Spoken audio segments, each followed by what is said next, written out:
In 1848-49, Europe was facing a crisis of ideas. Supporters of liberalism, nationalism, socialism, and monarchism were all struggling for the triumph of their vision. And the result was a wave of bloody revolutions.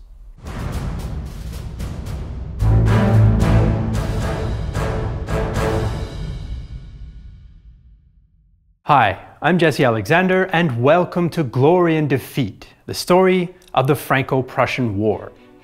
The French Revolution of 1789 made the idea of the nation a powerful concept in European political life. After Napoleon I was defeated in 1815, the great powers reorganized Europe at the Congress of Vienna. Their goal was to restore the pre-revolution monarchical order and do away with what they saw as the evil of 1789. But in 1848-49, a series of nationalist revolutions swept across the continent. Radical workers and liberal citizens rose up against aristocratic governments in France, the Italian states, the Austrian Empire, the German lands, and elsewhere. Revolution on this scale had not been seen since 1789. So today, let's take a look at 1848-49 and its connection to the Franco-Prussian War.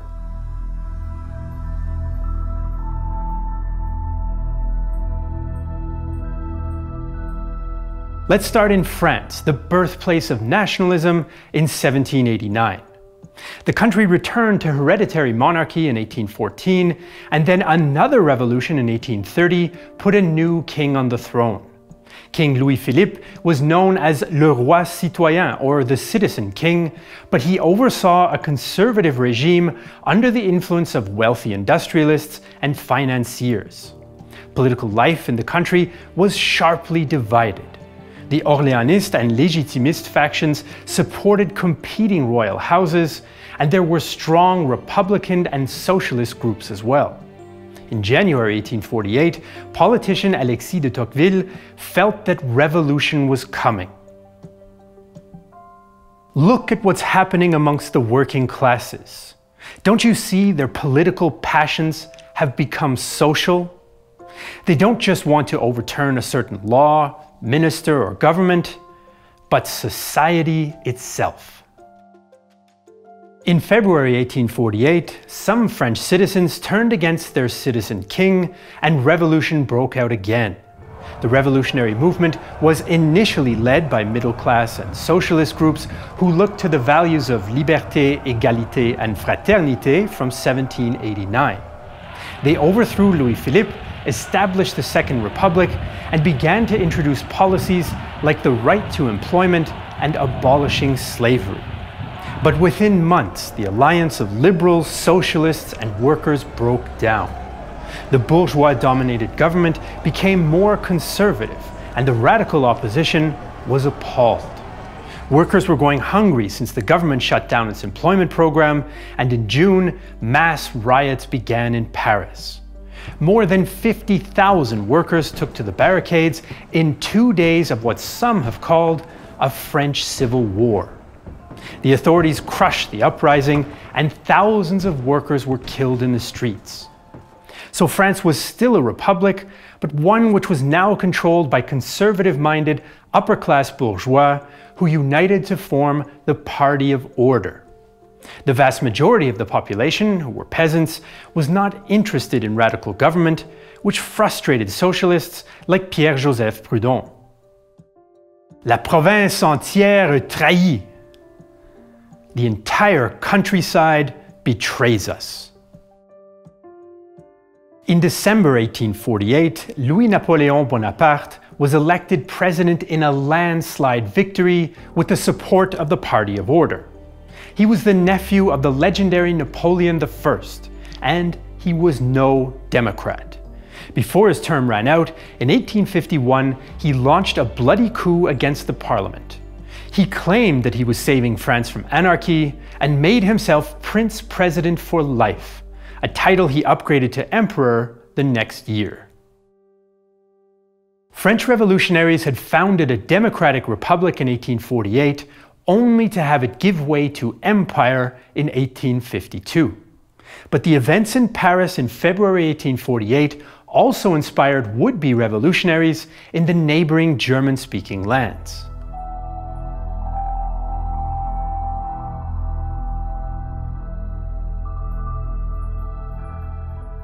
Now, in 1848, there wasn't a single country called Germany, but many different independent German-speaking states.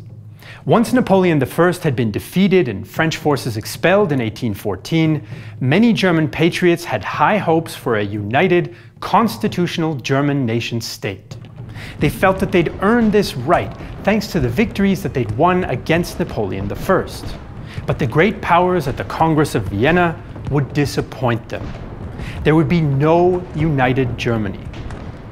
The German states shall remain independent and bound together by a federative bond. The Congress decided that the German states would form a loose confederation to replace the Holy Roman Empire that was dissolved back in 1806. The German Confederation officially came into existence in 1815, and some of its 38 founding members represented non-German states. For example, the kings of Denmark and the Netherlands both had feudal possessions within the Confederation. Since the Congress of Vienna had created the Confederation, the great powers of Europe committed themselves to upholding it. Austria, Prussia, Russia, and Great Britain all felt that they had the right to intervene in the internal affairs of the Confederation to uphold the treaty.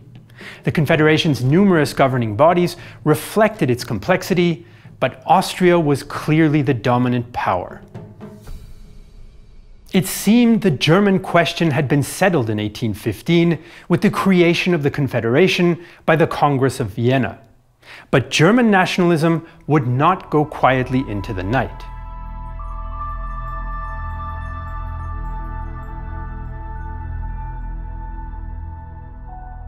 Despite, or perhaps because of the founding of the German Confederation, the ideas of the French Revolution lived on in German lands.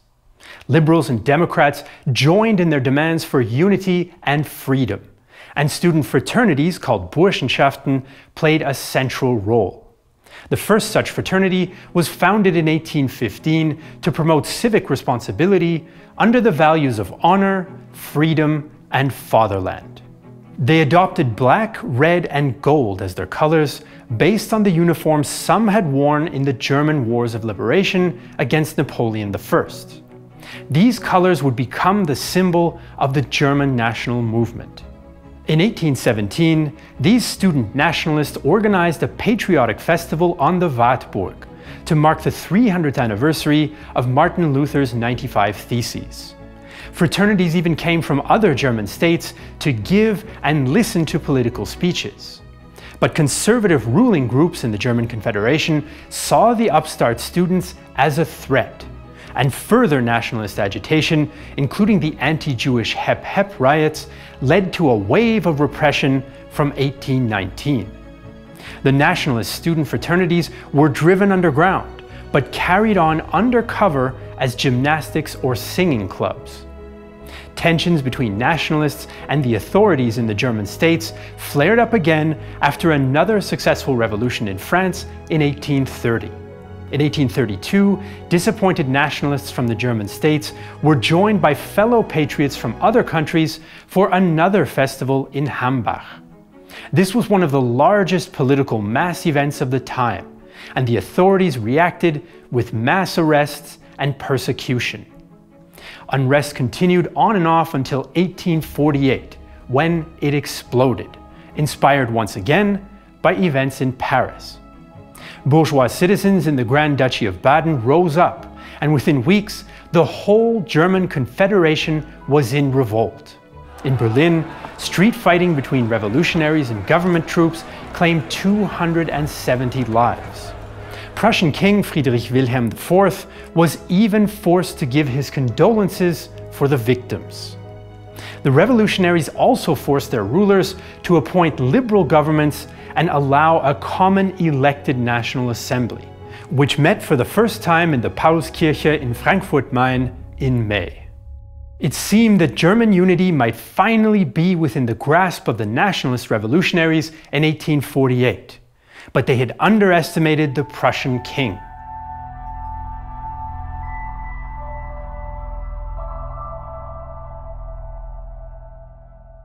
The Frankfurt National Assembly was supposed to prepare for a single German empire, but problems soon emerged.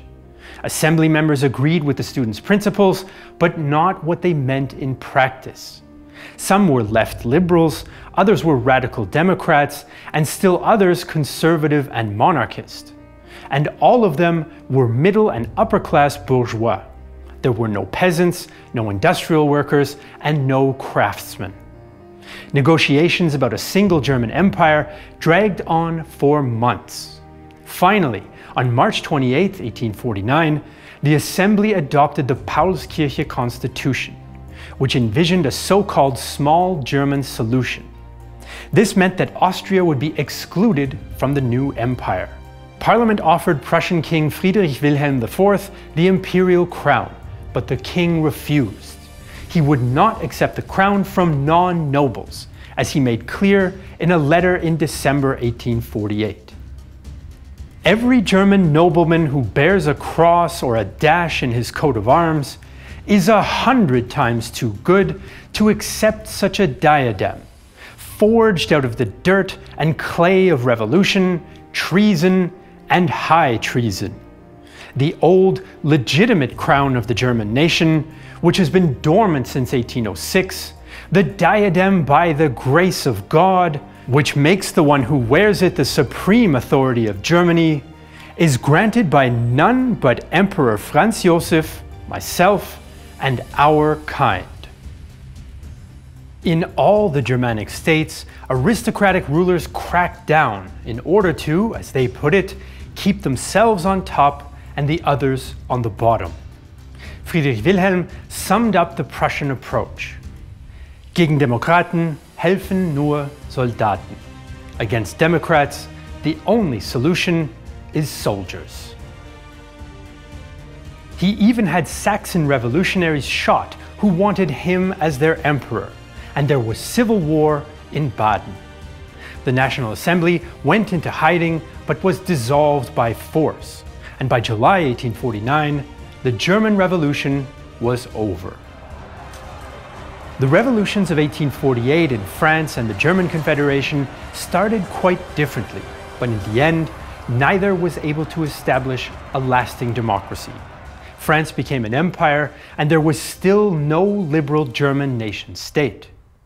German revolutionaries who weren't in prison emigrated to the United States, or gave up on revolution as a means to achieve their goals. The German Confederation was re-established, and German unity would not come until much more blood had been spilled, on the battlefields of the German Wars of Unification, which culminated with the Franco-Prussian War.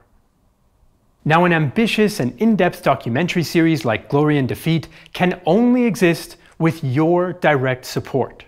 So if you want to contribute to the project, you can go to realtimehistory.net/glory-and-defeat, and you even get some cool rewards in return. So join us for Glory and Defeat as we tell the story of the Franco-Prussian War week by week, only on Real Time History.